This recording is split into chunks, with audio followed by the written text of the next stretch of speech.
बिस्मिल्लाहिर्रहमानिर्रहीम। अस्सलाम वालेकुम व्यूअर्स। हज 2026 के लिए सऊदी अरब ने एक ऐसा कदम उठाया है जो शायद आने वाले वक्त में पूरे हज सिस्टम को बदल दे। जी हाँ, अब हुजाज को ले जाने के लिए ड्राइवर लेस बसें, जिनका नाम रोबो बस है, वो मुतारफ करवा दी गई हैं। एक ऐसी बस जो बगैर ड्राइवर के खुद चलती है। मसनूई जहानत यानी AI, जदीद कैमरे, लाइडर सेंसर्स और स्मार्ट सिस्टम्स की मदद से यह बस खुद ब खुद रास्ता पहचानेगी, लोगों से बचेगी और हुजाज को मंजिल तक पहुंचाएगी। लाइडर सेंसर्स एक सेंसर टेक्नोलॉजी है जो लेज़र लाइट इस्तेमाल करके किसी चीज़ का फासला, साइज और 3D शक्ल नापती है। टेस्ला गाड़ियां जो है उनमें भी यही टेक्नोलॉजी काम करती है। ये टेक्नोलॉजी जो है वो नक्शे और सर्वे, गूगल मैप्स, सारे कदीमा वाले, ज़रात वाले, ड्रोन कैमरा वाले भी इस्तेमाल करते हैं। सऊदी गैजेट और प्रो पाकिस्तानी इन वेबसाइट्स ने ये खबर शाया की है। सऊदी गैजेट ने तफसील से लिखा है कि ये रोबो बस मदीना मुनव्वरा में मस्जिद कुबा के इतराफ ट्रायल पर चलाई गई है। ये pilot program Saudi general transport authority के ताउन से शुरू हुआ है और बसें AI, कैमरे और लाइडर टेक्नोलॉजी का इस्तेमाल करती हैं और इस बस में तकरीबन 20 अफराद बैठ सकते हैं। लेकिन सवाल ये है कि क्या ये वाकई हुजाज के लिए बड़ी सहूलत साबित होगी या फिर इतने बड़े रश में ये टेक्नोलॉजी नए खतरात भी पैदा कर सकती है। आज की वीडियो में हम जानेंगे ये रोबो बस कैसे काम करेगी, हुज्जाज को क्या फ़ायदे होंगे, पहले क्या मुश्किलात होती थी और इस नई टेक्नोलॉजी के मुमकिना नुकसानात क्या हो सकते हैं। तो वीडियो को आखिर तक ज़रूर देखिएगा क्योंकि हज 2026 पहले से बिल्कुल मुख्तलिफ होने वाला है। रिपोर्ट्स के मुताबिक सऊदी अरब ने मदीना मुनव्वरा में मस्जिद कुबा के सहन के अंदर एक पायलट रोबो बस सर्विस शुरू की है। ये बस तकरीबन 20 अफराद को एक वक्त में ले जा सकती है। ये मुकम्मल इलेक्ट्रिक और ड्राइवर लेस मिनी बस है जिसमें AI सिस्टम है, हाई रेजोल्यूशन कैमरे हैं, जदीद सेंसर्स हैं और जैसे कि मैंने पहले बताया है कि लाइडर टेक्नोलॉजी इस्तेमाल की गई है। सऊदी हुकाम इस मंसूबे को विजन 2030 के तहत स्मार्ट और जदीद ट्रांसपोर्ट सिस्टम का हिस्सा करार दे रहे हैं। मेरे प्यारे बहनों और भाइयों, जो लोग हज या उम्रा कर चुके हैं वो जानते हैं कि सबसे बड़ी मुश्किल सिर्फ आबादात नहीं बल्कि सफ़र भी होता है।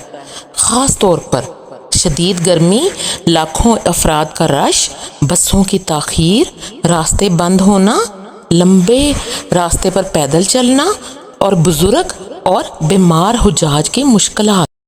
कई मरतबा हुजाज घंटों बसों का इंतज़ार करते थे। बाज़ औक़ात ड्राइवर रास्ता भूल जाते थे या रश की वजह से ट्रैफिक जैम हो जाती थी। ख़ास तौर पर मिना, अराफात और मुज़दलिफ़ा में रश के दौरान लोगों को शदीद थकन, डिहाइड्रेशन और बेहोशी तक का सामना करना पड़ता था। इस सिस्टम से ये फ़ायदा होगा कि रश में कंट्रोल बेहतर हो जाएगा। AI सिस्टम इंसानी गलतियों को कम करेगा। बसें आपस में डिजिटल राब्ते में रहेंगी जिससे ट्रैफिक बेहतर कंट्रोल हो सकेगा।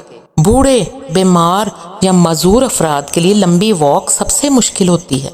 ड्राइवर लेस बसें उनके लिए बहुत आसानी पैदा कर सकती हैं। ये बसें इलेक्ट्रिक हैं इसलिए धुआं और आलूदगी कम होगी। कई हादसा ड्राइवर की गलती या थकन की वजह से होते हैं।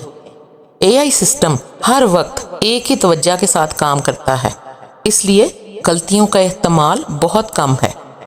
सऊदी अरब पहले ही हज में AI रोबोट्स, स्मार्ट गेट्स और डिजिटल मॉनिटरिंग इस्तेमाल कर रहा है और अब ट्रांसपोर्ट भी मुकम्मल स्मार्ट होती जा रही है। मेरे प्यारे बहनों और भाइयों, हर नई टेक्नोलॉजी के फ़ायदे होते हैं लेकिन कुछ खतरात भी होते हैं। जैसे अगर AI या सेंसर्स में ख़राबी आ जाए तो इतने बड़े रश में मसला पैदा हो सकता है। इसी तरह ये गाड़ियाँ मुकम्मल डिजिटल सिस्टम पर चलती हैं। नेटवर्क या सिस्टम डाउन होने की सूरत में सर्विस मुतासर हो सकती है। हज में लाखों लोग अचानक एक साथ हरकत करते हैं। कभी लोग बच्चों के साथ होते हैं, कभी व्हीलचेयर, कभी अचानक रश बढ़ जाता है। AI के लिए हर इंसानी हरकत को फौरन समझना आसान नहीं होता। ماہرین کے مطابق مستقبل میں اسمارٹ گاڑیوں کو ہیکنگ جیسے خطرات بھی لاحق ہو سکتے ہیں۔ اگرچہ یہ بس خود چلیں گی، لیکن ہنگامی صورتحال میں انسانی نگرانی پھر بھی ضروری ہوگی۔ ایسا لگتا ہے کہ آنے والے چند سالوں میں حج مکمل اسمارٹ حج بن جائے گا۔ سوچئے، اے آئی بسیں، اسمارٹ کارڈز، چہرہ پہچاننے والے سسٹمز، خودکار ٹرینیں، ڈیجیٹل رہنمائی اور موبائل ایپس کے ذریعے مکمل کنٹرول۔ سعودی عرب پہلے ہی اربوں ڈالر حج انفراسٹرکچر پر خرچ کر چکا ہے تاکہ لاکھوں حجاج کو بہتر سہولتیں دی جا سکیں۔ البتہ یہاں ایک اہم بات سمجھ لیجئے کہ ابھی یہ پورے حج میں مکمل طور پر استعمال نہیں ہو رہی، بلکہ فی الحال ایک پائلٹ یا پھر کہہ سکتے ہیں کہ ٹرائل پروجیکٹ ہے۔ کچھ سوشل میڈیا پوسٹس اسے ایسے دکھا رہی ہیں جیسے پورا حج سسٹم اب مکمل ڈرائیور لیس ہو گیا ہے، جبکہ حقیقت میں ابھی صرف محدود ٹیسٹنگ اور سمارٹ ٹرانسپورٹ سسٹمز پر کام ہو رہا ہے۔ تو میرے پیارے بہنوں اور بھائیوں، آپ کا کیا خیال ہے؟ کیا ڈرائیور لیس بسیں یعنی روبو بس حج کو زیادہ آسان اور محفوظ بنا دے گی، یا پھر اتنے بڑے رش میں انسانی نگرانی ہی سب سے ضروری چیز ہے؟ کمنٹ میں اپنی رائے ضرور دیجیے گا۔ اگر آپ حج 2026 عمرہ اپڈیٹس اور سعودی عرب کی نئی پالیسیز کے بارے میں تازہ معلومات چاہتے ہیں تو چینل کو سبسکرائب کیجیے، ویڈیو کو لائک کیجیے اور بیل آئیکن ضرور دبائیں۔ اللہ تعالیٰ تمام حجاج کرام کا سفر آسان فرمائے، آمین ثم آمین۔ اپنا، اپنوں کا اور گرد و نواح کے لوگوں کا بہت خیال رکھیے گا۔ جزاک اللہ۔ اللہ حافظ۔